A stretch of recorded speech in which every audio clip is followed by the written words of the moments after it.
Knuckles. Nej, inte med mamma. Kan du göra Knuckles med... Åh, Isas fina mage. Kan du göra Knuckles med pappa igen då? Knuckles. Dryging. Får mamma ett high five då? Nej.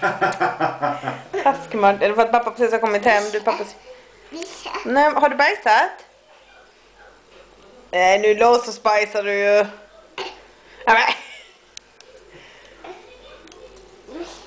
Har du bajsat? Visa pappa i så fall.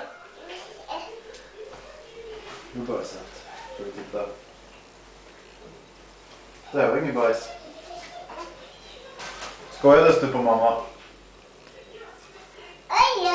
Oj.